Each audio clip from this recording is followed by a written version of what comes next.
Sebelum ceritanya dimulai, silahkan tulis di kolom komentar dari mana saja teman-teman yang menonton cerita ini. Dan jangan lupa like dan subscribe agar channel ini bisa semakin berkembang dan mempersembahkan cerita yang lebih menarik. Pagi itu, Mentari seolah menyapa dengan senyum terhangatnya, menembus celah-celah jendela dan jatuh di wajah Riana yang sedang mengoleskan selai coklat di atas roti tawar. Aroma harum roti panggang dan kopi hangat memenuhi dapur kecilnya, menciptakan suasana yang terasa begitu akrab dan damai.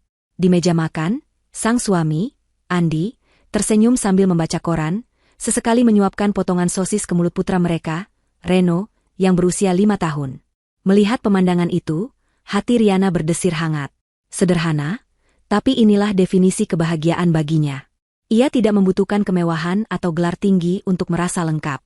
Menjadi istri dari Andi, seorang mekanik yang jujur dan pekerja keras, serta ibu bagi Reno, malaikat kecilnya yang ceria, sudah lebih dari cukup. Sarapanmu, Mas, ujar Riana lembut sambil meletakkan piring berisi roti panggang di depan Andi. Andi menoleh, senyumnya semakin merekah.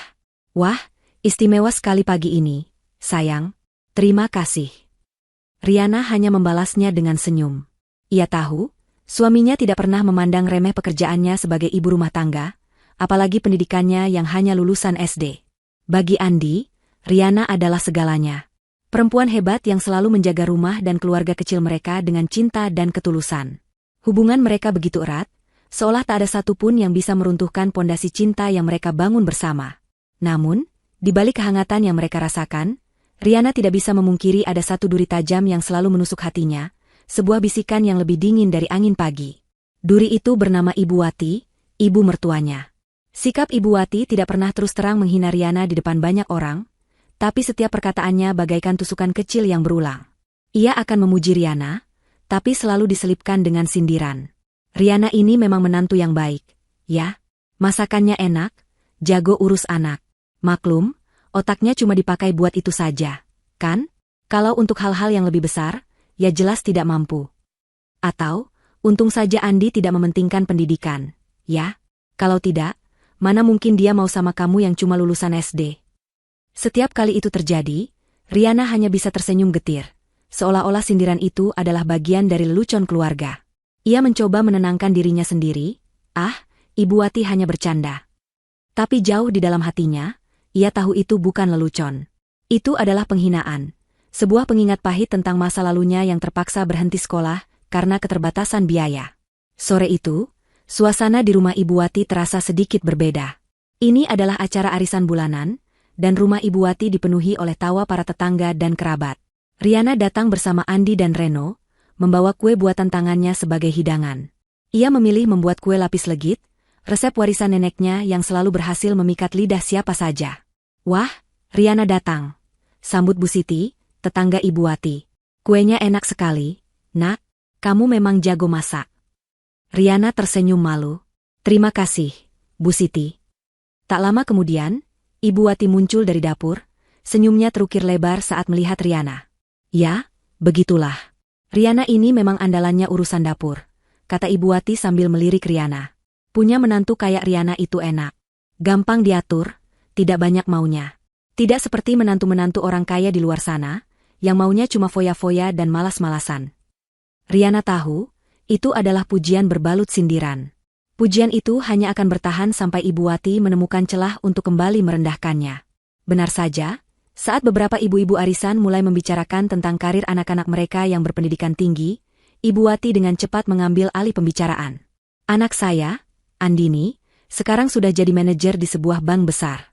Gajinya sudah 2 digit, kata Bu Siska dengan bangga. Kalau anak saya, Ricky, sekarang sedang kuliah S2 di luar negeri, timpal Bu Santi. Andi yang mendengar itu, hanya tersenyum bangga. Andini memang hebat, Bu. Selamat ya. Ia menggenggam tangan Riana, seolah ingin memberikan kekuatan. Namun, Ibu Wati tidak ingin kalah.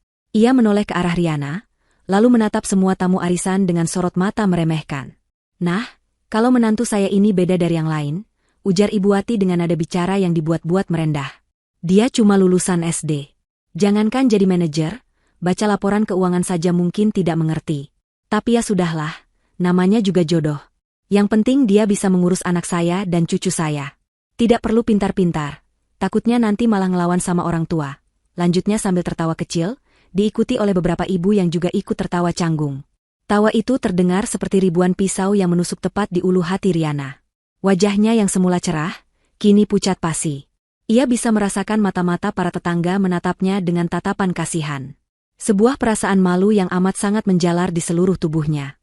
Ibu Wati tidak hanya merendahkannya, tetapi juga dengan sengaja mempermalukannya di depan banyak orang. Selama ini, Riana mencoba berpikir positif, meyakinkan diri bahwa ibu mertuanya hanya ingin yang terbaik untuknya. Tapi sekarang, ia tahu, semua itu hanya pembenaran. Ibu Wati memang sengaja ingin melihatnya jatuh dan merasa tidak berharga. Riana menunduk, matanya mulai berkaca-kaca. Ia tidak bisa membayangkan betapa malunya suaminya. Andi yang melihat air mata di mata Riana, langsung berdiri. "Ibu, kenapa bicara begitu? Riana adalah istriku dan ibu dari anakku. Itu sudah lebih dari cukup bagiku." Andi mencoba membela, tetapi Ibu Wati justru semakin menjadi-jadi. "Andi, kamu ini kenapa? Ibu kan hanya jujur. Memangnya salah kalau ibu bicara apa adanya? Lagi pula, kamu harusnya cari istri yang setara denganmu, yang pendidikannya lebih tinggi. Ibu tidak mau nanti cucu ibu juga ikutan bodoh seperti ibunya." Ucapan terakhir itu bagaikan palu godam yang menghancurkan semua pertahanan Riana. Hinaannya tidak lagi hanya ditujukan padanya, tapi juga pada anaknya, Reno. Pikirannya melayang pada saat ia dipaksa berhenti sekolah. Ia ingat betapa ia sangat mencintai belajar. Namun, ia harus mengubur mimpinya demi membantu orang tuanya yang kesulitan. Bertahun-tahun ia menanggung beban itu sendirian. Dan kini, beban itu kembali digali dan dipertontonkan di depan orang banyak oleh ibu mertuanya sendiri. Riana tidak bisa menahan dirinya lagi. Ia berdiri, menarik tangan Andi dengan lembut, dan berbisik. "Mas, ayo kita pulang saja." Andi mengangguk, lalu berpamitan kepada Ibu Wati dengan nada dingin. "Bu, kami pulang dulu." Sepanjang perjalanan pulang, Riana tidak mengeluarkan sepatah kata pun. Air matanya menetes, membasahi pipinya tanpa bisa ia cegah. Ia merasa hancur, tidak hanya oleh kata-kata Ibu Wati, tapi juga oleh rasa tak berdaya yang ia rasakan. Ia merasa seolah-olah ia tidak akan pernah cukup baik.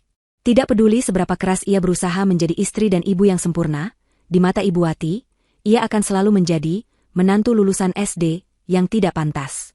Malam itu, setelah Reno tertidur, Riana duduk di tepi ranjang. Andi memeluknya dari belakang, mengusap bahunya perlahan. "Maafkan ibu, ya, sayang. Jangan didengarkan perkataannya." Riana menoleh, menatap mata Andi yang penuh dengan rasa penyesalan. "Kenapa, Mas? Apa salahku? Aku hanya ingin menjadi istri yang baik untukmu. Aku hanya ingin menjadi ibu yang baik untuk Reno.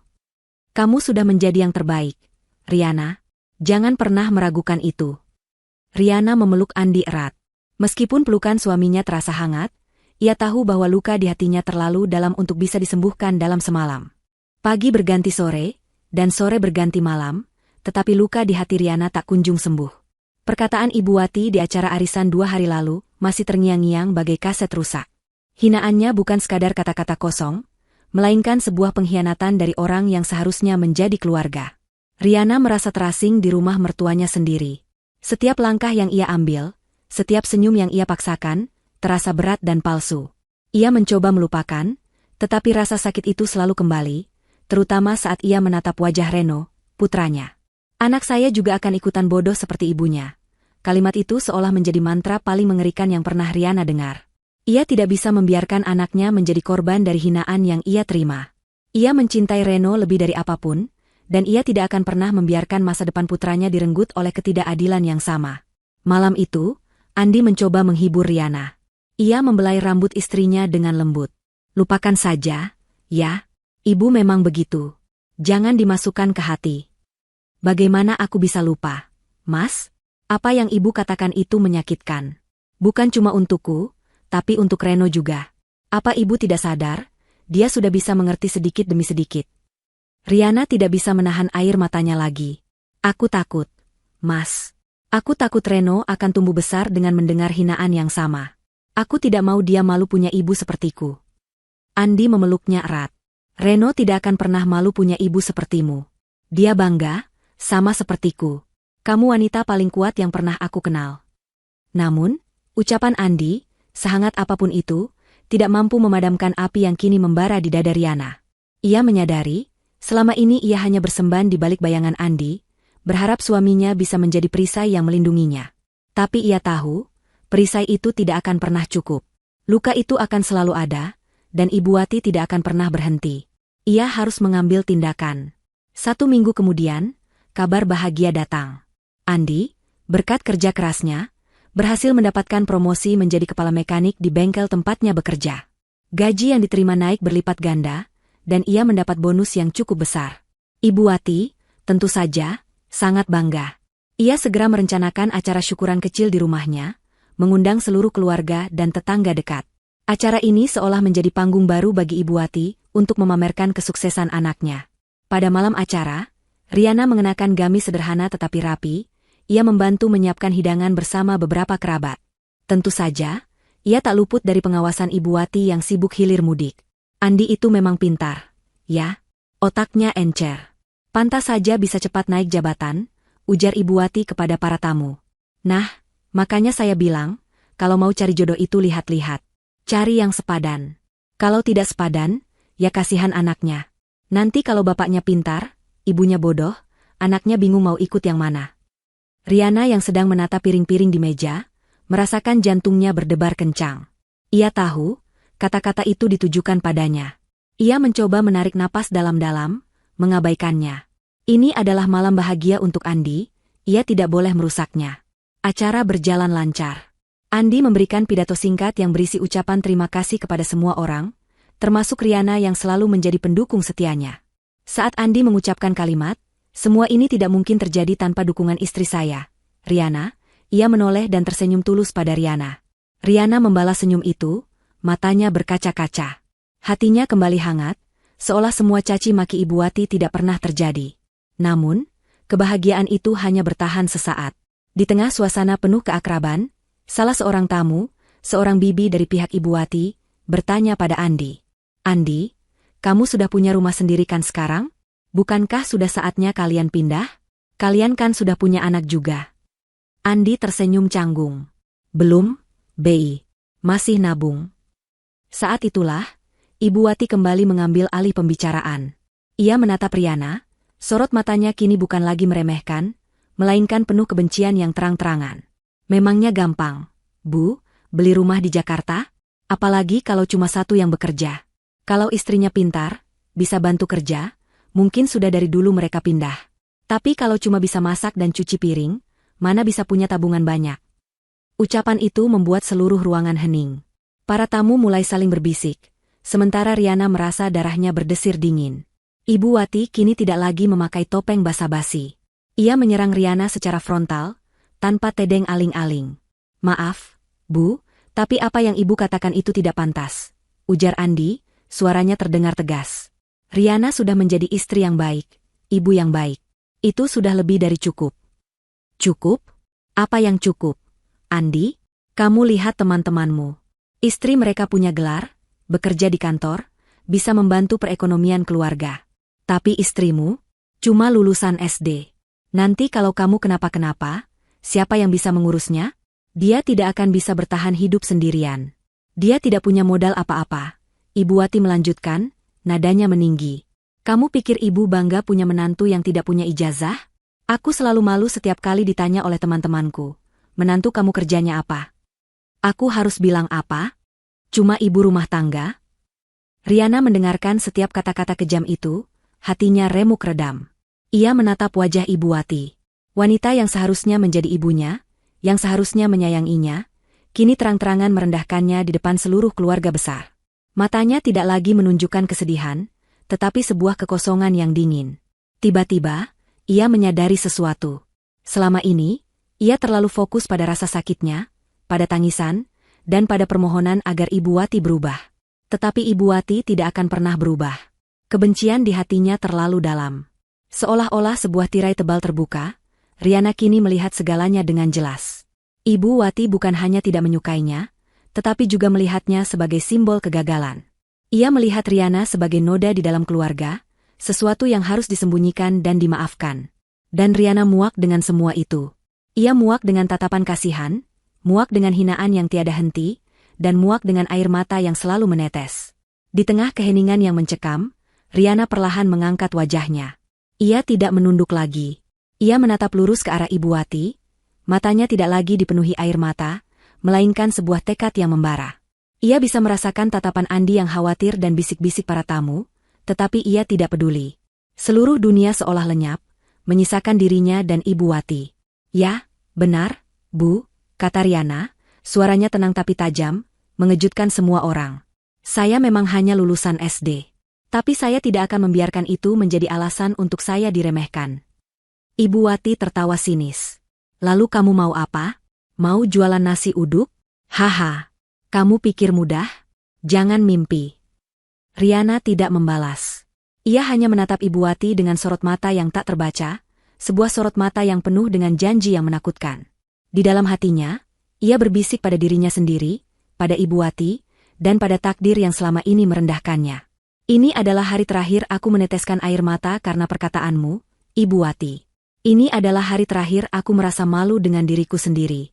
Aku tidak akan membalas dengan kata-kata, tapi dengan tindakan. Aku akan menunjukkan kepadamu bahwa pendidikan bukanlah satu-satunya kunci kesuksesan. Suatu hari nanti, kau akan memandangku bukan sebagai menantu yang memalukan, tapi sebagai seseorang yang tidak akan pernah kau sangka bisa melampaui semua ekspektasimu." Malam yang dingin itu, setelah semua emosi meluap, Riana tidak bisa tidur. Ia duduk di tepi ranjang, menatap pantulan dirinya di jendela yang gelap. Wajahnya yang biasa dipenuhi senyum kini terlihat datar, namun matanya memancarkan cahaya baru, cahaya tekad yang membara. Kata-kata Ibu Wati masih terngiang, tapi kini mereka tidak lagi menyakitkan. Kata-kata itu telah berubah menjadi bahan bakar, menjadi api yang membakar semangatnya untuk bangkit. Ia tidak akan lagi menjadi korban dari takdirnya yang dianggap remeh. Ia tidak akan membiarkan hinaan itu menjadi kenyataan. Esok paginya, Riana bangun lebih awal dari biasanya. Ia menyiapkan sarapan seperti biasa, namun ada sesuatu yang berbeda dalam gerakannya. Ada fokus, ada tujuan. Andi menyadari perubahan itu. Ia melihat Riana tidak lagi menunduk, tidak lagi murung. Ada aura kuat yang terpancar dari istrinya. "Kamu baik-baik saja, sayang?" tanya Andi sambil mengusap lembut punggung Riana. Riana menoleh, senyumnya kini berbeda. Bukan senyum penuh kepalsuan yang ia tunjukkan di hadapan Ibu Wati, melainkan senyum penuh keyakinan. "Aku baik-baik saja, Mas. Lebih dari baik." Setelah sarapan dan mengantar Reno ke sekolah, Riana mengajak Andi duduk di ruang tamu. Jantungnya berdebar kencang. Ia tahu, apa yang akan ia sampaikan mungkin terdengar gila bagi sebagian orang. Namun, ia harus mencobanya. "Mas, aku ingin memulai bisnis," ujar Riana, suaranya mantap. Andi menatapnya dengan heran. "Bisnis apa, sayang? Kita kan tidak punya banyak modal." "Aku tahu, Mas. Tapi aku punya keahlian. Aku punya resep-resep warisan nenek yang kata semua orang enak. Aku mau buka catering kecil-kecilan dari rumah," jelas Riana. Matanya berbinar saat ia menceritakan idenya. "Aku bisa mulai dari pesanan-pesanan kecil, untuk tetangga atau teman-temanmu di bengkel. Modalnya tidak terlalu besar, Mas. Kita bisa pakai tabungan kita yang tidak seberapa itu dulu." Andi terdiam. Ia memandangi wajah istrinya. Ia melihat bukan lagi wanita yang hancur karena hinaan, melainkan seorang pejuang yang siap menghadapi dunia. Meskipun ia khawatir, ia tidak bisa mematahkan semangat Riana. Ia tahu, ini adalah cara Riana untuk menyembuhkan luka hatinya. Ini adalah cara Riana untuk kembali menemukan harga dirinya. "Kamu yakin?" tanya Andi, suaranya melembut. Riana mengangguk mantap. "Aku yakin, Mas. Aku tidak mau lagi hidup dengan rasa malu dan diremehkan. Aku mau membuktikan bahwa pendidikan tidak menentukan nilai seseorang." Mendengar itu, Andi tidak bisa berkata-kata lagi. Ia memeluk Riana erat. "Kalau itu maumu, aku akan selalu ada di sampingmu. Aku akan bantu. Kita mulai dari sekarang." Dengan tekad yang membaja dan modal seadanya yang mereka kumpulkan dari sisa tabungan, Riana dan Andi memulai perjuangan baru mereka. Modal itu tidak banyak, hanya cukup untuk membeli beberapa bahan dasar, seperti beras, daging ayam, dan bumbu dapur. Mereka tidak punya uang untuk promosi besar-besaran, jadi Andi menjadi sales pertama mereka. Di bengkel, ia mulai menawarkan masakan Riana kepada rekan-rekan kerjanya. "Istri saya jualan nasi box. Loh, enak-enak menunya," ujar Andi kepada Pak Yono, salah satu rekan kerjanya. "Kalau mau pesan, hubungi saja saya." Awalnya, Respons yang didapat tidak terlalu banyak. Banyak yang masih ragu. Mereka tahu Riana hanya lulusan SD, dan ada sindiran-sindiran dari Ibu Wati yang masih saja terdengar. Paling juga cuma coba-coba, bisik salah seorang tetangga. Namun, Andi tidak menyerah. Ia terus meyakinkan mereka, menceritakan betapa enaknya masakan Riana. Akhirnya, pesanan pertama datang. Seorang teman Andi memesan 10 nasi kotak untuk acara syukuran kecil-kecilan. Riana sangat senang sekaligus gugup. Ia memeluk Andi erat. "Mas, kita dapat pesanan pertama. 10 nasi kotak." Malam itu, Riana tidak bisa tidur. Pikirannya dipenuhi dengan menu apa yang akan ia masak. Ia memilih menu yang paling ia kuasai, nasi ayam bakar madu dengan sambal terasi andalannya dan lalapan segar. Menu ini adalah resep rahasia keluarga yang diturunkan dari neneknya. Resep yang selalu berhasil memukau siapa saja yang mencicipinya. Pagi-pagi buta, Riana sudah bangun. Dapur kecilnya menjadi medan perangnya. Ia bekerja dengan penuh semangat dan ketulusan. Setiap bumbu yang ia ulek, setiap daging ayam yang ia bakar, ia lakukan dengan hati-hati. Ia ingin pesanan pertamanya ini sempurna. Ia ingin masakan ini tidak hanya enak, tetapi juga membawa pesan tentang kerja keras, ketulusan, dan harapan yang baru ia temukan. Andi juga ikut membantu. Ia membelikan bahan-bahan yang kurang, ikut memotong sayuran, dan mencuci piring-piring kotor. Pasangan itu bekerja sama dalam diam, hanya diselingi oleh senyum dan tatapan penuh cinta. Mereka tahu, ini bukan hanya sekadar bisnis. Ini adalah perlawanan mereka terhadap cemoohan, ini adalah cara mereka untuk membuktikan bahwa cinta dan kerja keras bisa mengubah takdir. Tepat pukul 10 pagi, 10 kotak nasi ayam bakar madu siap diantar. Aroma harumnya memenuhi seluruh rumah. Andi mengambil motor, lalu mengikatkan kotak-kotak nasi itu dengan hati-hati. Sebelum berangkat, ia memeluk Riana. "Semangat, sayang. Ini baru permulaan." Setelah Andi pergi, Riana duduk sendirian di dapur. Ia menatap dapur kecilnya yang kini berantakan. Tangannya pegal, keringat membasahi pelipisnya. Namun, ia tidak merasa lelah. Ia merasakan sesuatu yang jauh lebih berharga, rasa bangga. Bangga pada dirinya sendiri. Ia berhasil melangkah, melampaui rasa takut dan keraguan. Ia tidak tahu apa yang akan terjadi di depan sana, tapi ia tahu ia tidak akan pernah menyerah lagi. Perjalanan ini mungkin akan sulit, penuh dengan rintangan, tapi ia telah membuat janji. Janji yang akan ia pegang erat, hingga ia mencapai puncak tertinggi dari kesuksesan. Babak baru dalam hidupnya telah dimulai. Awal perjalanan Riana terasa seperti musim semi. Sehari setelah pesanan pertamanya sukses, kabar dari mulut ke mulut mulai menyebar. Teman-teman Andi di bengkel yang mencicipi nasi ayam bakar madu Riana memuji habis-habisan. Mereka tidak hanya memesan lagi, tetapi juga menceritakan kepada teman-teman mereka yang lain. Telepon Riana mulai berdering. Pesanan demi pesanan mulai berdatangan, perlahan tapi pasti. Dari 10 nasi kotak, naik menjadi 20, lalu 30. Senyum Riana kembali merekah. Ia merasa kerja kerasnya mulai membuahkan hasil. Tekadnya yang membara kini diiringi oleh rasa syukur yang mendalam. Setiap pagi, dapur kecilnya kembali menjadi medan perang yang menyenangkan. Ia bangun lebih pagi, mulai mengolah bumbu, memotong sayuran, dan memanggang ayam dengan penuh cinta. Andi selalu membantunya, mulai dari belanja di pasar subuh, hingga mengantar pesanan menggunakan motor butut mereka. Pasangan itu bekerja sama layaknya sebuah tim yang solid, saling menguatkan dan melengkapi. Dukungan Andi adalah bensin bagi mesin semangat Riana.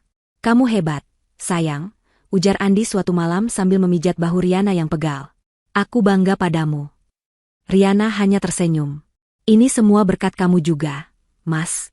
Kalau kamu tidak mendukungku, aku tidak akan pernah berani memulai." Namun, kebahagiaan itu tidak berlangsung lama.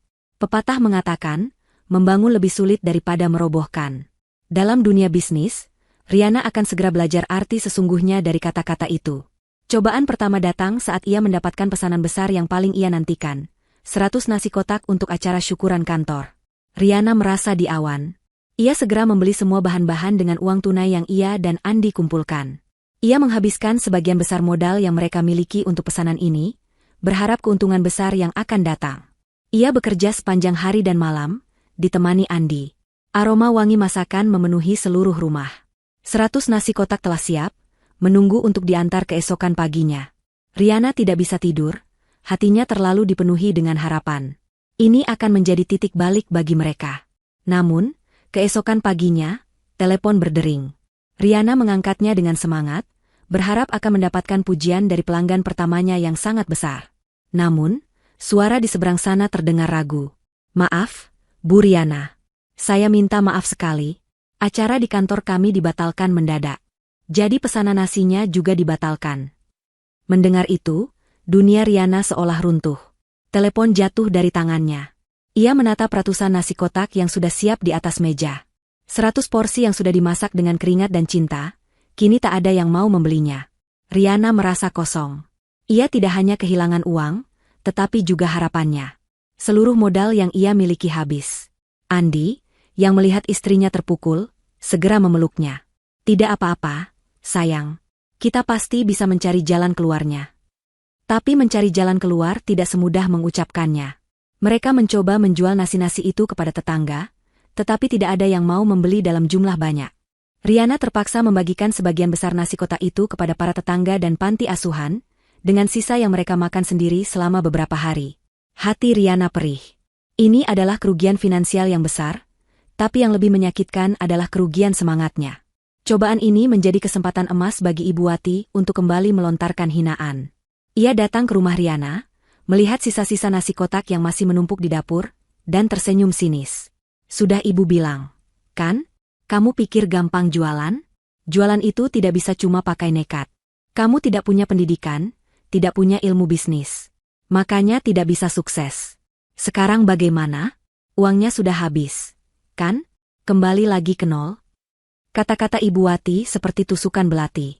Perkataannya tidak hanya meremehkan kegagalan Riana, tetapi juga menyiratkan rasa puas atas penderitaan menantunya. Tetangga-tetangga yang tadinya memuji masakan Riana kini mulai berbisik.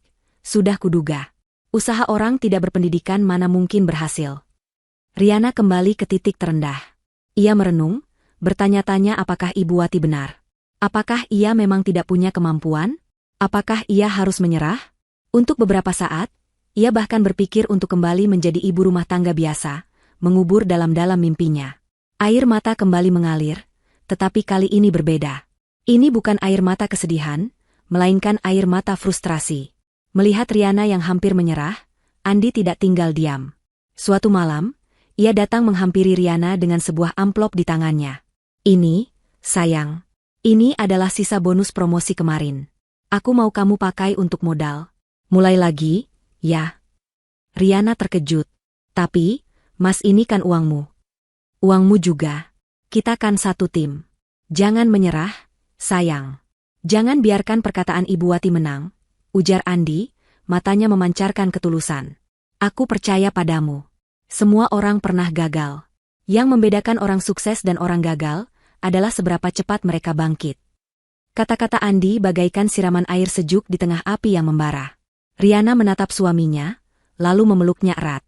Malam itu, ia kembali menemukan kekuatannya. Ia tidak akan menyerah. Ia akan belajar dari kesalahannya. Ia akan membuktikan kepada semua orang, termasuk Ibu Wati, bahwa kegagalan hanyalah bagian dari proses menuju kesuksesan.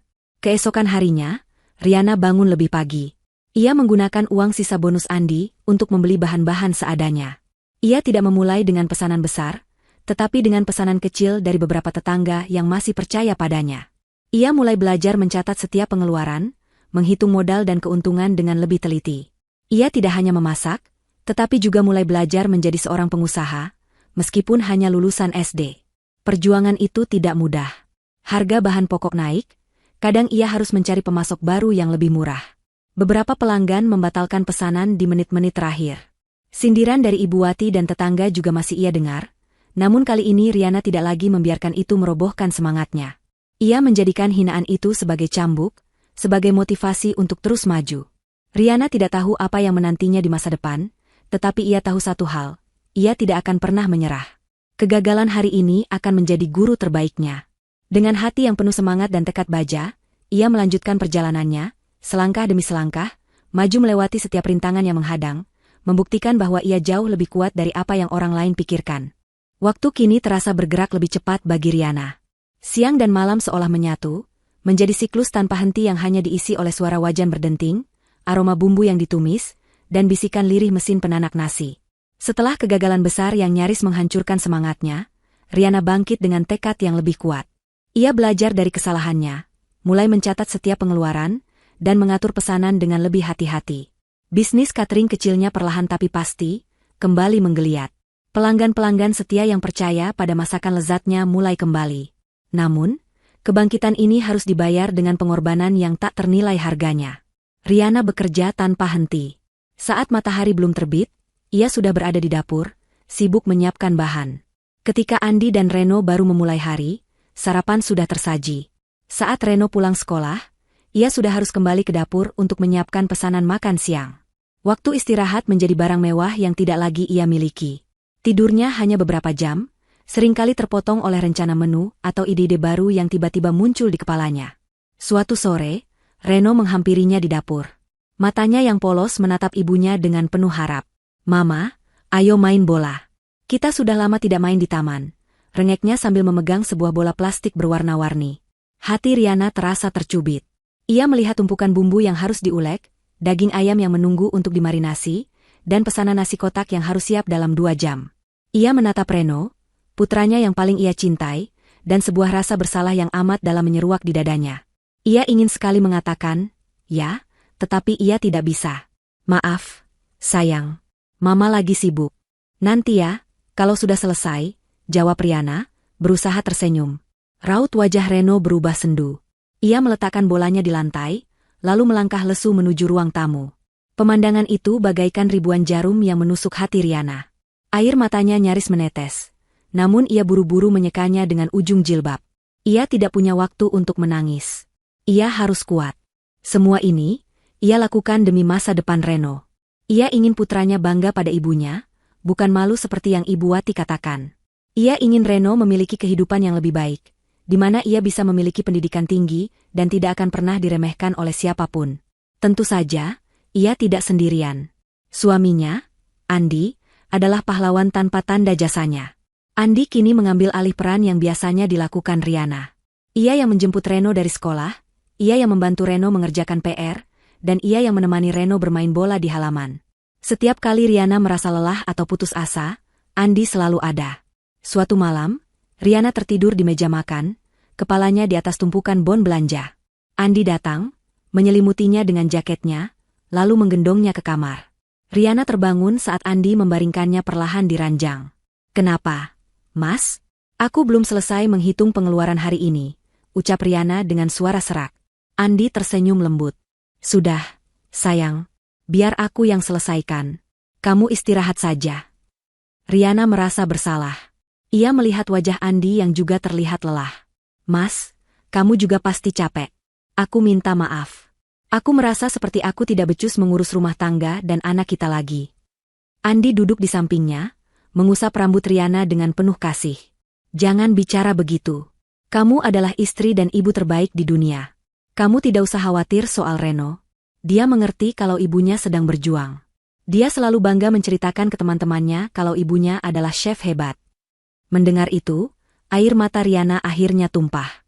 Ia memeluk Andi erat-erat, menyandarkan kepalanya di dada suaminya. Tangisan itu bukan lagi tangisan kesedihan, melainkan tangisan haru. Andi adalah sumber kekuatannya. Satu-satunya orang yang tidak pernah meragukannya, bahkan saat ia meragukan dirinya sendiri. Seiring berjalannya waktu, pengorbanan Riana mulai membuahkan hasil. Pesanan semakin banyak dan beragam. Cateringnya tidak lagi hanya melayani teman-teman Andi di bengkel, tetapi juga pesanan dari kantor-kantor kecil di sekitar kompleks. Reputasinya sebagai koki rumahan dengan rasa restoran bintang 5 mulai menyebar. Uang yang terkumpul mulai menampakkan angka yang signifikan. Riana mulai bisa membeli bahan baku dalam jumlah besar, yang membuat harganya lebih murah dan keuntungannya lebih besar. Tentu saja, perjalanan itu tidak pernah mulus. Beberapa kali Riana harus begadang semalaman, bahkan sampai pagi, untuk menyelesaikan pesanan besar. Tangannya seringkali melepuh karena panas kompor, dan ia seringkali tidak sempat menikmati makan siang. Ia mengorbankan waktu santainya, dan setiap kali Reno meminta waktu, ia harus menghela napas panjang dan mengatakan, "Nanti, ya, Nak." Di tengah semua itu, ia selalu ingat pada satu hal, janji yang ia buat di malam syukuran promosi Andi. Ia masih bisa melihat tatapan sinis Ibu Wati, mendengar tawa ejekan dari para tetangga. Kenangan itu tidak lagi menyakitkan, melainkan menjadi pemicu semangat. Ia harus kuat, ia harus terus melangkah. Pengorbanan ini tidak akan sia-sia. Pada akhirnya, ia tahu, kemenangan sejati bukanlah tentang membalas dendam dengan cara yang sama, tetapi tentang membuktikan diri, bahwa seorang wanita yang hanya lulusan SD pun bisa membangun kerajaan kecilnya sendiri. Ia bekerja, bukan hanya untuk uang, tetapi untuk sebuah harga diri yang telah lama hilang. Dan setiap tetes keringat yang jatuh, setiap jam tidur yang ia korbankan, setiap momen bersama anaknya yang ia korbankan, ia tahu, semuanya akan terbayar lunas pada waktunya. Babak baru dalam hidupnya mungkin penuh dengan pengorbanan, tetapi ia melangkahinya dengan kepala tegak, siap menghadapi apapun yang akan datang.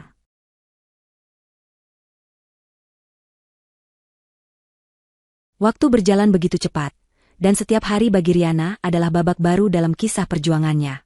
Bisnis catering rumahan yang awalnya hanya melayani pesanan dari teman-teman Andi, kini tumbuh pesat. Kualitas masakan Riana yang konsisten, rasa yang otentik, dan pelayanannya yang ramah membuat namanya dikenal di kalangan ibu-ibu arisan, komunitas pengajian, bahkan para pegawai kantor yang bosan dengan menu makan siang yang itu-itu saja. Telepon Riana kini tak pernah berhenti berdering, bukan hanya untuk pesanan nasi kotak, tetapi juga pesanan dalam jumlah besar untuk acara-acara keluarga, syukuran, hingga rapat-rapat kecil. Riana tidak lagi bekerja sendiri. Andi, setelah pulang dari bengkel, akan langsung membantunya. Reno, meskipun masih kecil, ikut membantu membungkus sendok dan tisu ke dalam plastik, membuat suasana dapur kecil mereka penuh dengan tawa dan kehangatan. Mereka bekerja sebagai sebuah tim, sebuah keluarga yang berjuang bersama. Suatu sore, Riana dan Andi duduk di teras sambil menghitung pemasukan. Keduanya terkejut melihat angka-angka yang mereka catat. Pemasukan mereka sudah jauh melampaui gaji Andi. Meskipun mereka harus mengorbankan banyak hal, keringat dan air mata mereka kini terbayar dengan hasil yang nyata. "Mas, kita harus cari cara untuk bisa lebih efisien," ujar Riana. "Dapur kita sudah tidak muat lagi. Pesanan semakin banyak, tapi kita sering kewalahan. Kalau kita terus seperti ini, kita akan kehilangan pelanggan." Andi mengangguk setuju. "Aku juga merasakan hal yang sama. Apa yang harus kita lakukan?" "Aku punya ide," kata Riana, matanya berbinar. "Bagaimana kalau kita sewa ruko kecil? Di depan kompleks sana ada yang kosong. Sepertinya lokasinya strategis. Kita bisa punya dapur yang lebih besar, dan kita juga bisa sekalian jualan langsung, tidak hanya lewat pesanan." Mendengar ide itu, Andi terkejut. Menyewa ruko berarti mengeluarkan modal yang besar. Ini adalah lompatan besar, jauh dari zona nyaman mereka. Namun, ia melihat tekad yang begitu kuat di mata Riana. Ia melihat keberanian yang telah tumbuh dari penderitaan. "Kamu yakin, sayang?" "Aku yakin, Mas. Kita tidak bisa berhenti di sini. Kita harus terus maju. Kita harus membuktikan bahwa kita mampu." Tanpa ragu, Andi setuju. "Baik, kita coba. Kita akan sewa ruko itu." Dengan sisa tabungan dan keuntungan yang mereka kumpulkan selama berbulan-bulan, Riana dan Andi akhirnya berhasil menyewa sebuah ruko kecil di pinggir jalan utama. Letaknya strategis, dekat dengan beberapa kantor dan perumahan. Mereka membersihkan, mengecat ulang, dan membeli beberapa peralatan dapur bekas yang masih layak pakai. Semua dilakukan dengan tangan mereka sendiri, dengan bantuan beberapa teman Andi. Momen pembukaan, dapur Riana, sangat sederhana, hanya dihadiri oleh Andi dan Reno, serta beberapa tetangga yang mendukung mereka. Tidak ada pita yang digunting, tidak ada pidato. Hanya ada Riana yang berdiri di depan pintu rukonya, menatap nama usahanya yang terpampang di sebuah spanduk sederhana, dan merasakan sebuah perasaan yang luar biasa, kebanggaan. Ini adalah bukti nyata dari semua kerja kerasnya. Ini adalah jawaban atas semua hinaan yang pernah ia terima. Namun, kabar tentang dibukanya dapur Riana tidak bisa luput dari telinga Ibu Wati. Awalnya, ia hanya mendengar bisik-bisik dari tetangga. "Wah, Riana sekarang punya toko catering sendiri, loh." Ibu Wati mengabaikannya, menganggap itu hanya bualan. Ia berpikir, mana mungkin menantu yang cuma lulusan SD bisa punya usaha sendiri? Pasti Andi yang memodalinya dan sebentar lagi juga akan bangkrut. Rasa penasaran akhirnya menggerogoti Ibu Wati. Didorong oleh rasa ingin tahu dan sebuah firasat buruk, ia memutuskan untuk pergi ke lokasi ruko itu. Ia berjalan dengan langkah cepat, jantungnya berdegup tak karuan. Dan ketika ia sampai di depan ruko yang dimaksud, langkahnya terhenti. Mata Ibu Wati membelalak. Di depannya berdiri sebuah ruko kecil yang bersih dan rapi, dengan sebuah spanduk bertuliskan, "Dapur Riana." Ia melihat Riana di dalam, sedang sibuk melayani pembeli. Ada beberapa orang yang mengantre, dan Riana melayani mereka dengan senyum. Wajahnya tidak lagi sendu, tidak lagi penuh kesedihan. Ia tampak kuat, mandiri, dan bahagia. Pemandangan itu bagai tamparan keras di wajah Ibu Wati. Ia tidak bisa percaya. Ia tidak bisa menerima kenyataan bahwa menantu yang selalu ia remehkan, menantu yang hanya ia anggap gampangan dan bodoh, kini berhasil membuktikan diri. Ia melihat keberhasilan yang begitu nyata, yang begitu jauh dari perkiraannya.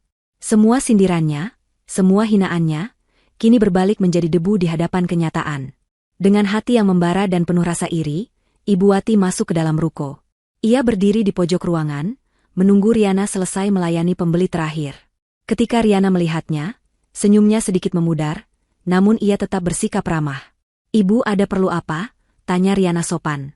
Ibu Wati menatap Riana dari ujung kepala hingga ujung kaki. Wajahnya yang biasa dipenuhi ekspresi meremehkan kini dipenuhi dengan kekagetan dan kebencian yang samar. "Jadi, ini yang kamu bangga-banggakan?" "Sebuah ruko kecil di pinggir jalan," ujar Ibu Wati dengan nada sinis, mencoba menutupi kekagumannya. "Kamu pikir dengan ini kamu sudah sukses? Ini hanya sementara. Kamu tidak punya pengalaman, tidak punya pendidikan. Sebentar lagi juga pasti bangkrut." Kata-kata itu, yang dulu bagaikan pisau, kini hanya terasa seperti embusan angin. Riana tidak lagi gentar. Ia tidak lagi sakit hati. Ia hanya tersenyum. "Terima kasih atas doanya, Bu. Tapi saya yakin, dengan kerja keras, semuanya pasti akan berhasil." Jawaban Riana yang tenang dan penuh percaya diri membuat Ibu Wati semakin gusar. Ia tidak bisa menemukan celah untuk merendahkan Riana lagi. Ia melihat bahwa menantunya kini bukan lagi Riana yang rapuh dan mudah menangis. Riana kini adalah Riana yang baru, Riana yang kuat, yang telah menemukan harga dirinya. Dengan wajah merah padam, Ibu Wati berbalik dan meninggalkan ruko itu. Ia pergi dengan perasaan campur aduk. Marah, malu, dan sebuah ketakutan yang samar-samar. Riana hanya memandang kepergian Ibu Wati. Ia tidak merasa puas, tetapi ia merasakan sebuah ketenangan. Ia tahu, ini baru permulaan. Perjalanan masih panjang, dan ruko kecil ini adalah langkah pertama menuju tujuan besarnya. Riana memegang erat janji yang ia buat di dalam hatinya, sebuah janji yang kini semakin dekat untuk ia wujudkan. Gerai kecil, dapur Riana, yang awalnya hanya sebuah ruko sederhana, kini menjadi magnet bagi para pecinta kuliner. Resep masakan Riana yang autentik dan lezat, ditambah dengan pelayanan yang ramah, membuat bisnisnya melejit dengan cepat. Pesanan membludak. Dapur di ruko itu, yang dulu terasa begitu luas, kini terasa sempit dan sesak. Karyawan-karyawan yang baru direkrut, yang awalnya hanya 2 orang, kini bertambah menjadi 5, lalu 10. Riana dan Andi tidak lagi bisa mengelola semua pesanan sendirian. Mereka tidak hanya menjadi juru masak, tetapi juga menjadi manajer, akuntan, dan kepala HRD. Suatu malam, Riana dan Andi duduk di teras rumah mereka yang lama. Mereka menatap langit yang dipenuhi bintang, sambil merenungkan perjalanan mereka. "Mas, aku rasa kita tidak bisa begini terus. Pesanan terus datang, tapi kita kewalahan. Kualitas masakan kita bisa menurun kalau kita tidak punya dapur yang lebih besar," ujar Riana. Andi mengangguk. Ia melihat Riana yang kini tidak lagi hanya berbicara tentang bertahan hidup, tetapi tentang pertumbuhan dan ekspansi. "Jadi, kamu punya ide apa?" "Aku rasa, sudah saatnya kita membuka cabang," jawab Riana, suaranya mantap. "Ada ruko kosong di kompleks sebelah, lokasinya tidak kalah strategis. Aku rasa kita bisa pakai uang keuntungan kita untuk modal." Andi memandang Riana dengan penuh kebanggaan. Wanita yang dulu hanya seorang ibu rumah tangga yang rapuh, kini telah berubah menjadi seorang pengusaha visioner. Andi tidak ragu sedikit pun. "Aku setuju. Mari kita lakukan." Dengan langkah berani, mereka membuka cabang kedua, lalu tak lama kemudian cabang ketiga. Keberhasilan dapur Riana menjadi perbincangan di mana-mana. Majalah-majalah lokal mulai meliput kisahnya. Dari seorang lulusan SD yang diremehkan, Riana kini menjadi inspirasi bagi banyak orang. Ia menjadi bukti hidup bahwa ijazah bukanlah penentu kesuksesan. Seiring dengan ekspansi bisnisnya, kehidupan finansial mereka berubah drastis. Uang yang dulu hanya cukup untuk memenuhi kebutuhan sehari-hari, kini berlimpah ruah. Mereka tidak lagi perlu berhemat.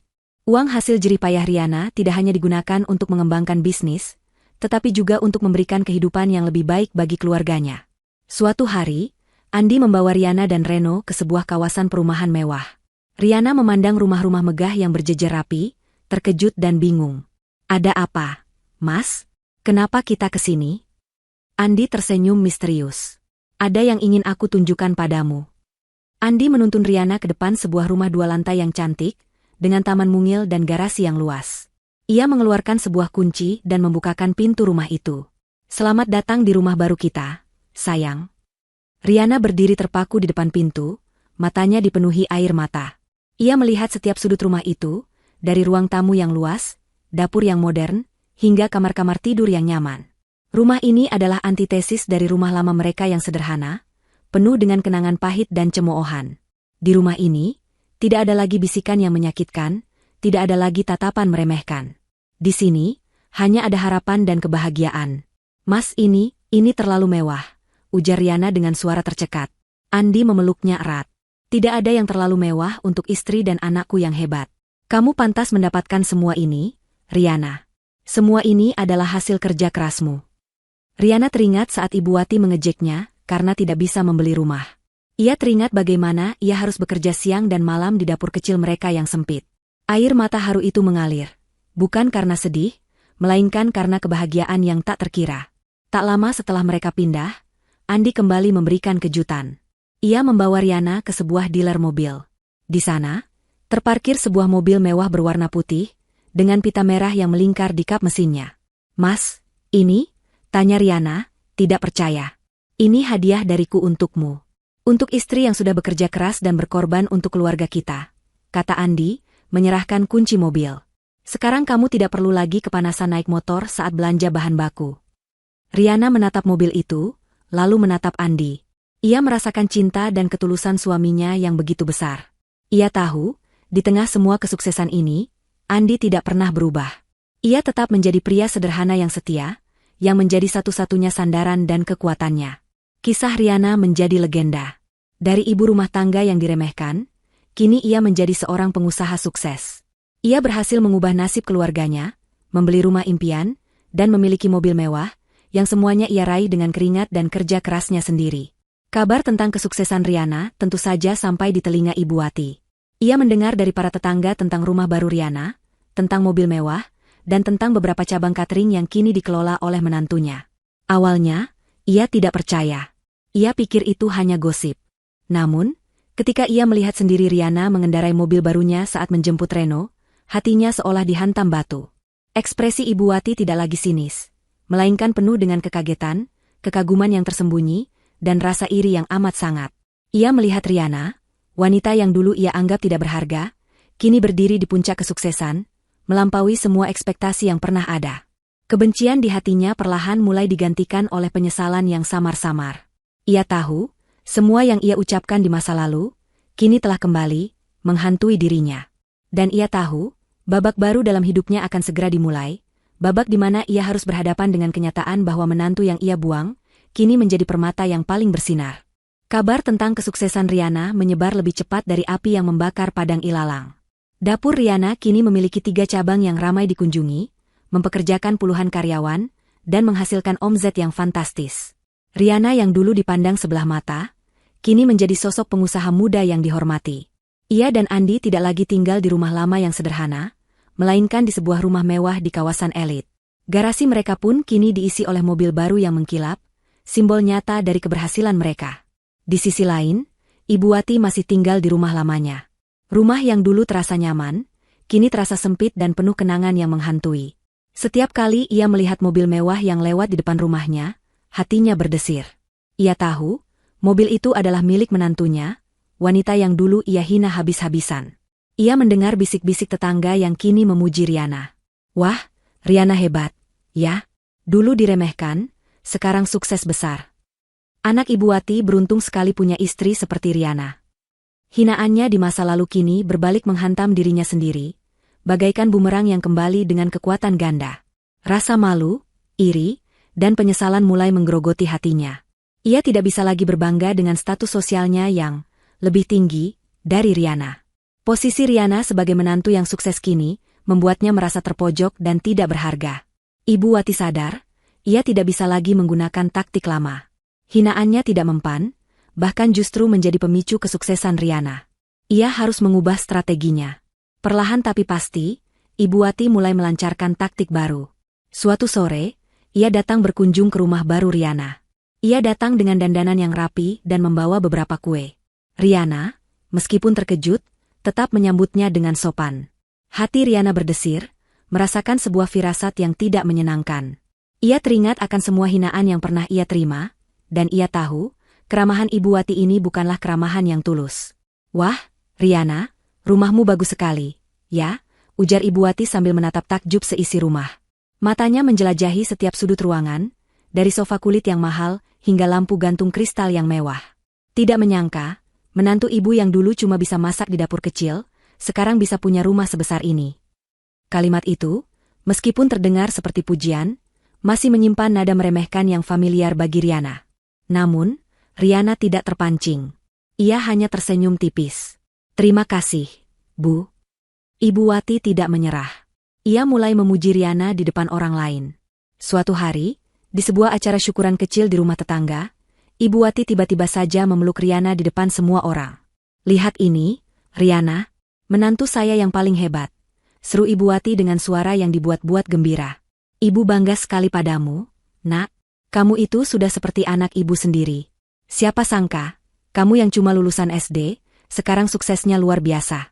Ibu tahu, kamu memang pintar dari dulu. Ibu tidak pernah meragukanmu." Para tetangga dan kerabat yang mendengar itu saling berbisik. Mereka tahu betul bagaimana Ibu Wati memperlakukan Riana di masa lalu. Mereka melihat senyum Riana yang terlihat dipaksakan, dan senyum Ibu Wati yang terlihat tidak tulus. Riana hanya bisa tersenyum getir. Di dalam hatinya, ia merasa jijik. Ia tahu, Ibu Wati hanya memakai topeng. Pujian ini hanyalah cara untuk menutupi rasa malu dan penyesalan yang ia rasakan. Andi, yang melihat pemandangan itu, merasa lega. "Syukurlah, ibu akhirnya sadar juga," bisiknya pada Riana. Ia berharap, ini adalah awal dari hubungan baik antara Riana dan ibunya. Namun, Riana tidak seoptimis suaminya. Malam itu, setelah Ibu Wati pulang, Riana menceritakan perasaannya pada Andi. "Mas, ibu tidak tulus. Aku tahu itu. Semua pujiannya itu terasa hampa. Aku bisa merasakan kalau ibu hanya ingin mengambil keuntungan dari kita." Andi menggelengkan kepala. "Hus, jangan berprasangka buruk, sayang. Mungkin ibu benar-benar sadar. Dia kan sudah tua, mungkin dia berubah." "Tidak, Mas. Aku tidak bodoh," jawab Riana, suaranya pelan tapi tegas. "Selama bertahun-tahun, aku sudah terlalu sering mendengar hinaannya. Aku tahu, matanya tidak bisa berbohong. Dia tidak bahagia dengan kesuksesanku. Dia hanya berusaha mendekat karena ada sesuatu yang dia inginkan." Riana memutuskan untuk tetap bersikap baik kepada Ibu Wati, tetapi ia menjaga jarak. Ia tidak ingin memberikan Ibu Wati kesempatan untuk kembali melukainya. Ia tetap mengunjunginya, mengirimkan makanan, dan memastikan semua kebutuhannya terpenuhi. Namun, ia tidak pernah membiarkan Ibu Wati terlalu dekat, tidak membiarkan Ibu Wati masuk ke dalam kehidupannya yang baru, dan tidak membiarkan Ibu Wati memegang kendali atas emosinya lagi. Tentu saja, Ibu Wati menyadari sikap dingin Riana. Namun, ia tidak menyerah. Ia tahu, ia harus bersabar. Ia terus berusaha mendekati Riana, menyisipkan pujian dan kata-kata manis. Ia mulai sering datang berkunjung, menawarkan bantuan yang sebenarnya tidak dibutuhkan. Riana melihat semua itu, dan di dalam hatinya, ia sudah bisa membaca permainan Ibu Wati. Ia tahu, babak baru dalam balas dendamnya akan segera dimulai. Ini bukan lagi tentang membuktikan diri, tetapi tentang mengungkap kebenaran di balik topeng yang dikenakan Ibu Wati. Riana tidak akan tinggal diam. Ia akan menunggu, membiarkan Ibu Wati merasa aman dengan topengnya, sebelum ia akhirnya mengungkapkan niat terselubungnya di hadapan semua orang. Game telah dimulai, dan Riana siap untuk memenangkannya. Setelah beberapa bulan berlalu, sikap Ibu Wati benar-benar berubah drastis. Wanita yang dulunya selalu melontarkan sindiran dan hinaan, kini berubah menjadi sosok mertua yang sangat perhatian. Ia sering datang berkunjung ke rumah mewah Riana, membawakan makanan atau sekadar bermain dengan Reno. Di depan para tetangga dan kerabat, Ibu Wati tak henti-hentinya memuji Riana. "Menantu saya ini memang hebat, ya. Sudah cantik, pintar berbisnis lagi.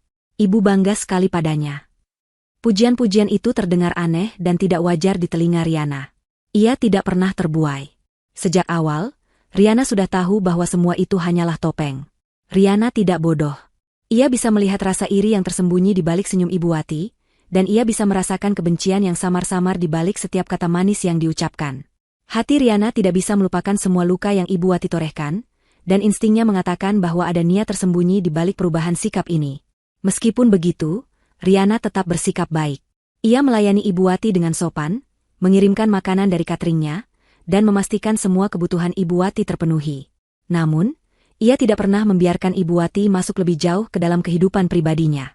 Ia tetap menjaga jarak, selalu waspada, dan tidak pernah membuka diri sepenuhnya.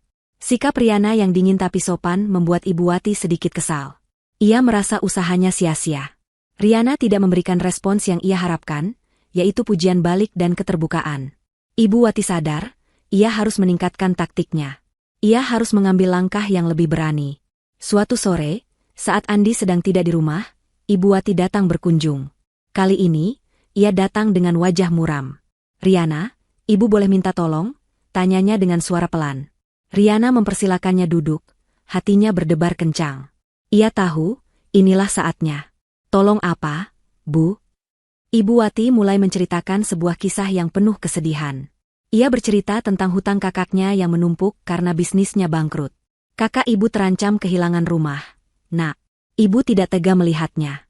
Tapi Ibu tidak punya uang sebanyak itu untuk membantunya. Riana mendengarkan dengan tenang. Ia tahu, cerita ini hanyalah pembuka. Hati kecilnya sudah bisa menebak kemana arah pembicaraan ini. "Ibu tahu, kamu kan sekarang sukses besar," lanjut Ibu Wati, kini suaranya terdengar lebih berani. "Ibu bangga sekali padamu. Kamu memang pantas mendapatkan semua ini. Kamu itu menantu yang paling Ibu sayangi. Jadi, Ibu mau minta tolong? Ibu mau minta pinjaman. Tidak banyak, kok. Hanya 500 juta rupiah. Ibu janji akan mengembalikannya kalau kakak Ibu sudah sukses lagi." Riana menatap mata Ibu Wati. Ia melihat tidak ada kesedihan atau penyesalan di sana. Ia hanya melihat sebuah kilatan licik dan keserakahan. Hati Riana perih. Ternyata ia benar. Semua pujian, semua sikap manis, hanyalah topeng untuk menutupi niat yang begitu keji. Ibu Wati tidak pernah benar-benar berubah. Ia hanya mencoba mencari cara untuk mengambil keuntungan dari kesuksesan Riana. "Maaf, Bu.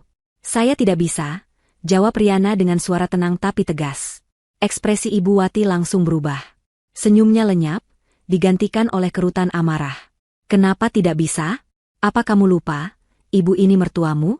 Ibu yang melahirkan suamimu. Apa kamu lupa? Siapa yang selalu mendukungmu dari awal?" Kata-kata Ibu Wati membuat Riana terkejut. "Mendukung saya? Ibu yang selalu menghina dan meremehkan saya. Ibu yang selalu mengatakan saya tidak akan bisa berhasil karena hanya lulusan SD." Ibu Wati tertawa sinis. "Ibu lakukan itu untuk memotivasi kamu. Tahu? Kalau Ibu tidak begitu, kamu tidak akan pernah bisa sesukses ini. Kamu harusnya berterima kasih pada Ibu, karena Ibu adalah pemicu kesuksesanmu. Jadi, tidak salahkan kalau Ibu minta imbalan." Mendengar itu, Riana merasa mual. Ia kini benar-benar yakin. Ibu Wati tidak pernah berubah. Ia adalah wanita yang sama kejamnya, yang kini menggunakan topeng kebaikan hanya untuk mendapatkan apa yang ia inginkan. Riana merasa muak dengan semua kebohongan dan manipulasi ini. Malam itu, Riana menceritakan semuanya kepada Andi. Andi terdiam. Ia tidak bisa percaya bahwa ibunya bisa melakukan hal itu. Riana kemudian menunjukkan bukti-bukti lain. Ia menceritakan tentang perasaannya, tentang bagaimana Ibu Wati seringkali membandingkan dirinya dengan menantu teman-temannya yang berpendidikan tinggi. Ia menunjukkan pola hinaan dan sindiran yang selama ini ia terima, yang akhirnya berujung pada permintaan uang yang begitu besar. Andi memandang Riana, matanya dipenuhi penyesalan. "Aku minta maaf, sayang. Aku terlalu naif. Aku berharap Ibu benar-benar berubah." Riana memegang tangan Andi. "Tidak apa-apa, Mas. Ini bukan salahmu. Ibu memang pandai bermain peran." Malam itu, setelah Reno tidur, Riana dan Andi berdiskusi panjang. Mereka tahu, mereka tidak bisa tinggal diam. Ibu Wati akan terus melakukan hal yang sama jika mereka tidak memberikan pelajaran yang setimpal. Riana menatap Andi, matanya memancarkan sebuah tekad baru. Ini bukan lagi tentang membuktikan diri, tetapi tentang memberikan keadilan. "Aku punya ide," kata Riana, suaranya tenang tapi penuh perhitungan. "Aku akan mengadakan acara syukuran besar. Aku akan undang semua keluarga dan kerabat, termasuk teman-teman Ibu. Di sana, aku akan menceritakan semuanya. Aku akan membiarkan semua orang melihat wajah asli ibu. Andi memandang Riana. Ia melihat bukan lagi Riana yang hancur karena hinaan, tetapi Riana yang kini telah tumbuh menjadi wanita yang kuat, cerdas, dan penuh perhitungan. Aku bersamamu, sayang. Aku akan mendukungmu, ujar Andi. Riana tersenyum. Ia tahu, permainan telah mencapai babak puncaknya. Ia tidak akan lagi bersembunyi. Ia akan melangkah maju, memegang kendali atas ceritanya sendiri, dan membuat Ibu Wati menerima konsekuensi dari setiap kata-kata keji yang pernah ia lontarkan. Balas dendam ini, ia tahu, akan menjadi balas dendam yang paling memuaskan. 3 tahun setelah pembukaan cabang pertama, Dapur Riana, kini menjadi nama yang familiar di seluruh kota. Dari sebuah ruko kecil, bisnis itu telah tumbuh menjadi sebuah perusahaan catering besar dengan beberapa cabang, dapur sentral yang modern, dan puluhan karyawan yang bekerja di bawah kepemimpinan Riana. Ia tidak hanya sukses secara finansial, tetapi juga menjadi sosok inspirator yang kisah perjuangannya sering dimuat di media lokal. Untuk merayakan kesuksesan yang luar biasa ini, Riana dan Andi mengadakan acara syukuran besar di sebuah ballroom hotel mewah. Seluruh keluarga besar, kerabat, rekan bisnis, dan tentu saja, Ibu Wati, diundang. Suasana malam itu sangat meriah. Ballroom dihias dengan indah, dipenuhi oleh tawa dan musik. Riana, yang mengenakan gaun anggun, tampak bersinar di samping Andi. Ia menyambut setiap tamu dengan senyum ramah, termasuk Ibu Wati yang datang dengan senyum paling lebar yang pernah Riana lihat. Ibu Wati kini tidak lagi menyembunyikan kebanggaannya. Ia hilir mudik di antara para tamu, memperkenalkan dirinya sebagai mertua dari Riana, pengusaha hebat itu.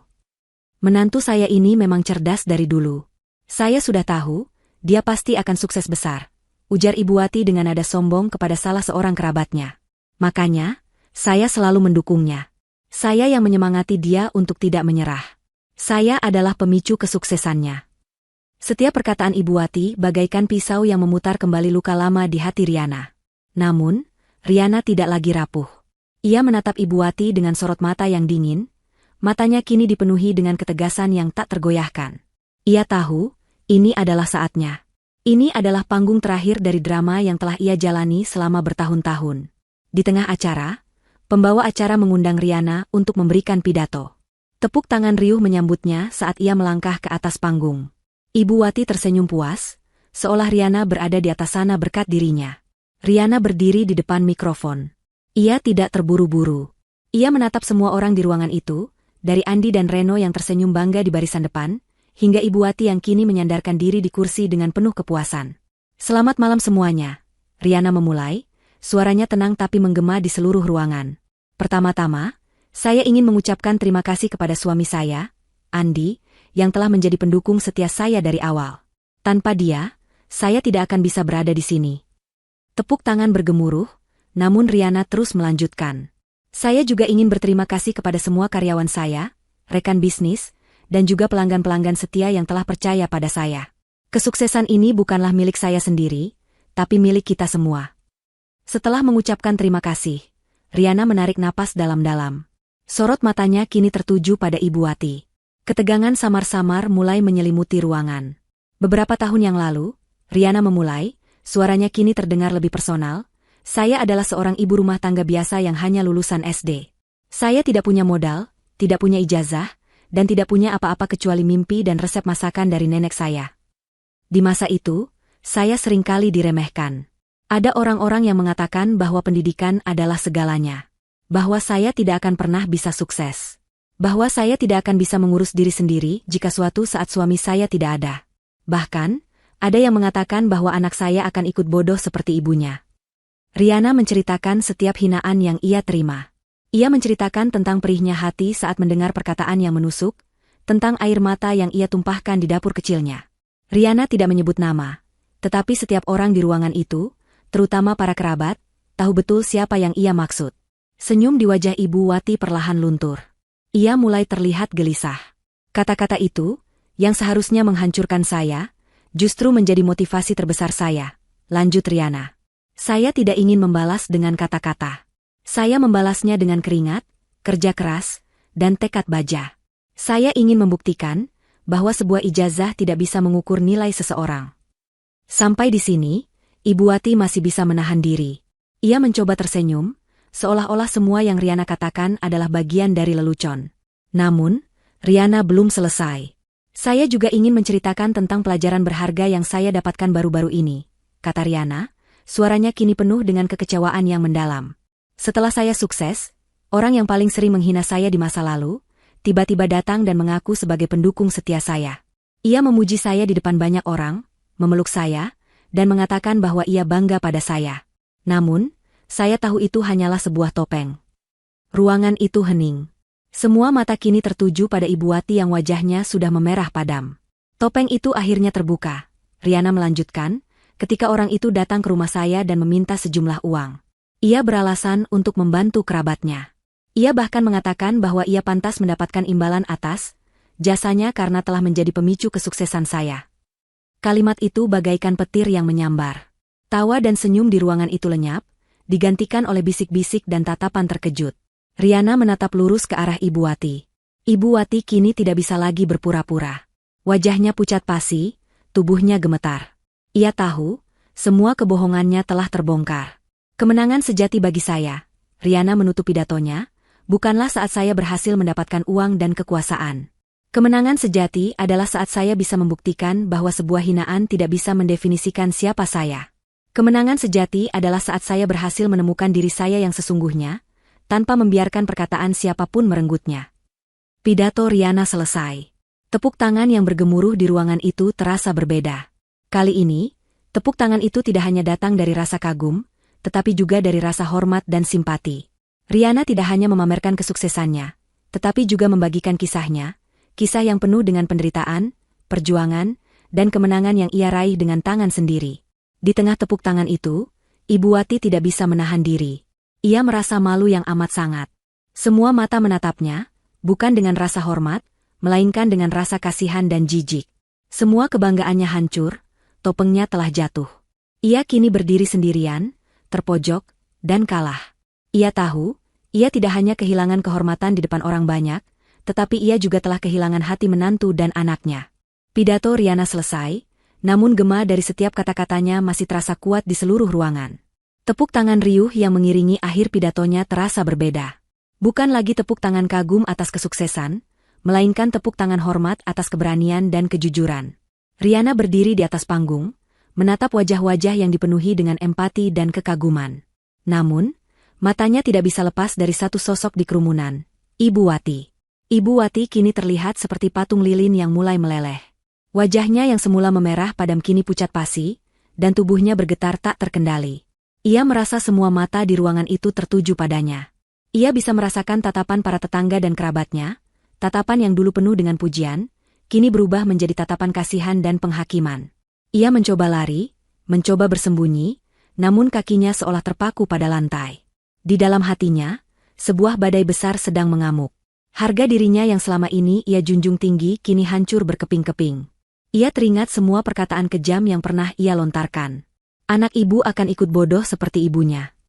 Dia cuma lulusan SD. Dia tidak akan bisa sukses.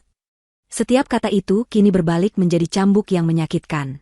Ia melihat Riana berdiri tegak di atas panggung, bersinar terang, sementara ia, yang dulu menganggap dirinya lebih tinggi, kini terperosok ke dalam lubang kehinaan yang paling dalam. Kebencian dan rasa iri yang selama ini ia pendam kini lenyap, digantikan oleh penyesalan yang amat sangat. Ia merasa jijik pada dirinya sendiri, pada wanita yang telah ia perankan selama ini. Di sampingnya, Andi berdiri dengan wajah dingin. Ia tidak berkata apa-apa. Diamnya Andi adalah sebuah konfirmasi paling menyakitkan bagi Ibu Wati. Anaknya sendiri tidak membela dirinya. Ini adalah kekalahan yang paling telak. Air mata yang selama ini ia tahan, akhirnya tidak bisa ia bendung lagi. Setetes, dua tetes, lalu mengalir deras membasahi pipinya. Tangisan itu bukan lagi tangisan amarah, melainkan tangisan penyesalan yang begitu murni. Tanpa bisa ia kendalikan, Ibu Wati bangkit dari kursinya. Dengan langkah gontai, ia berjalan menuju panggung. Para tamu menyingkir, memberikan jalan. Keheningan mencekam menyelimuti ruangan. Semua orang menahan napas, penasaran apa yang akan terjadi selanjutnya. Andi, yang melihat ibunya berjalan, tidak berusaha menghentikannya. Ia tahu, ini adalah momen yang harus Ibu Wati hadapi sendirian. Ibu Wati naik ke atas panggung. Ia berdiri di depan Riana, yang kini menatapnya dengan wajah yang tidak menunjukkan kemarahan, melainkan sebuah empati yang tulus. "Riana, aku..." Suara Ibu Wati tercekat. Ia mencoba berbicara, namun tidak ada kata yang keluar. Tiba-tiba, Ibu Wati merasakan kedua lututnya lemas. Ia tidak bisa lagi menahan beban malu dan penyesalan yang menimpanya. Di depan ratusan pasang mata yang menyaksikan, ia menjatuhkan dirinya. Ia bersujud di kaki Riana. "Maafkan ibu, nak, maafkan ibu," ucap Ibu Wati, isak tangisnya pecah. "Maafkan semua perkataan ibu yang menyakitkan. Maafkan semua hinaan ibu di masa lalu. Ibu salah. Ibu terlalu sombong. Ibu iri melihatmu sukses. Ibu sangat-sangat menyesal." Pemandangan itu begitu dramatis, begitu nyata. Ibu Wati, wanita yang terkenal arogan dan sombong, kini bersimpuh di kaki menantunya yang dulu ia remehkan. Seluruh ruangan hening. Beberapa orang terlihat meneteskan air mata, terharu dengan momen pengakuan itu.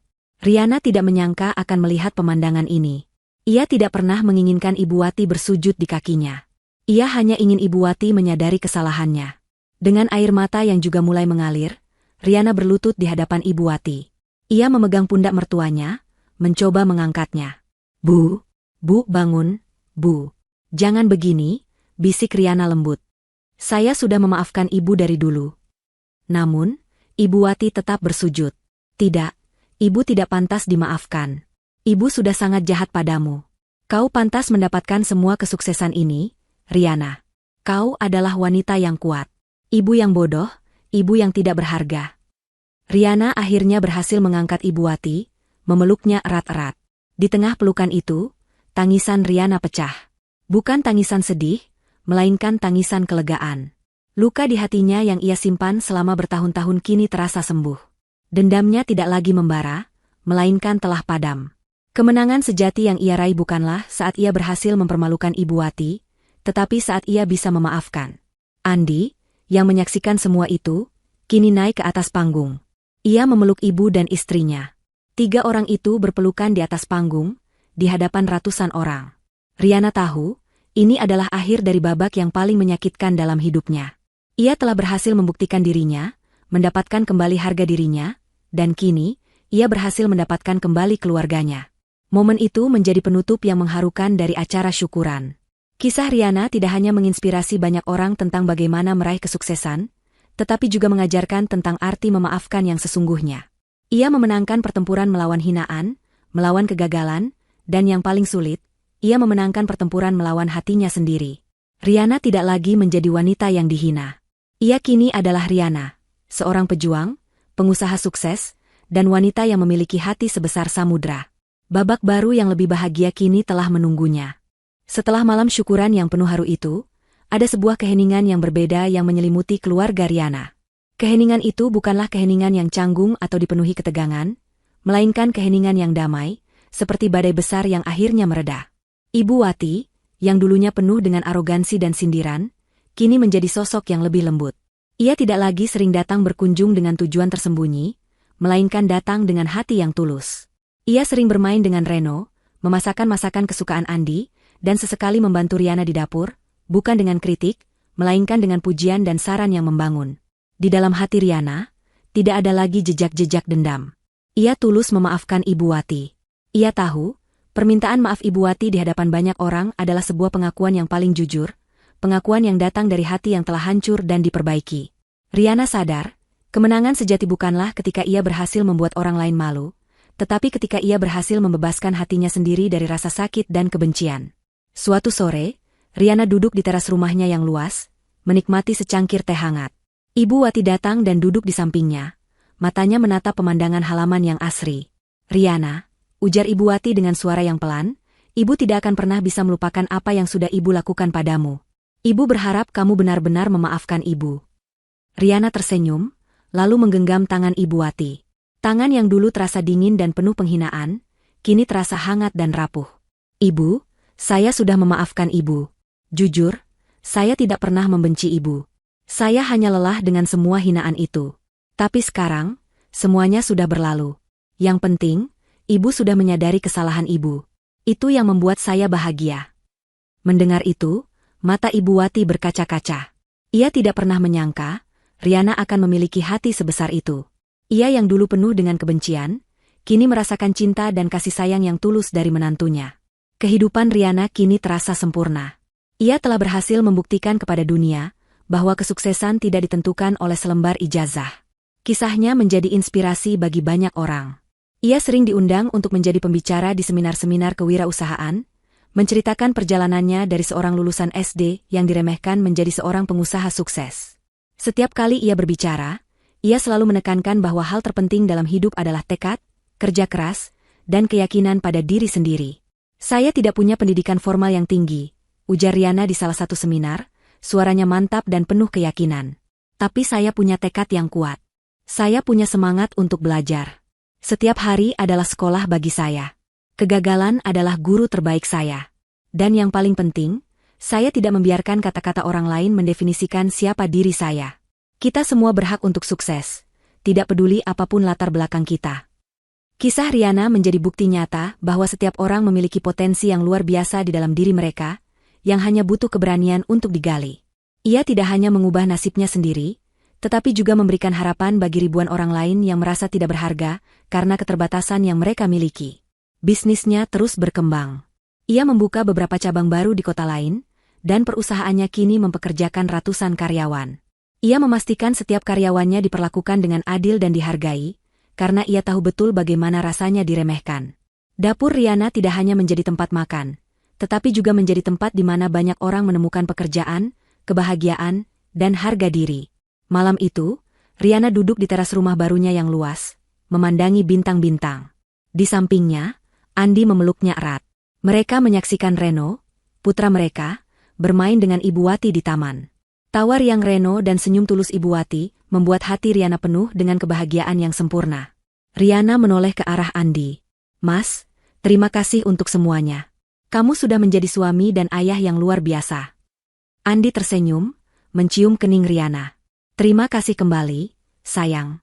Kamu sudah menjadi istri, ibu, dan wanita paling hebat yang pernah ada." Riana menutup matanya, merasakan hangatnya pelukan Andi. Ia teringat akan Riana di masa lalu, yang rapuh, menangis di dapur, dan merasa tidak berharga. Kini, Riana telah menjadi wanita yang kuat, mandiri, dan penuh kasih. Ia tidak lagi mencari pengakuan dari orang lain, karena ia sudah menemukannya di dalam dirinya sendiri. Kemenangan sejati bukanlah balas dendam, melainkan kedamaian. Dan kedamaian itu, ia tahu, akan terus ia rasakan, selamanya.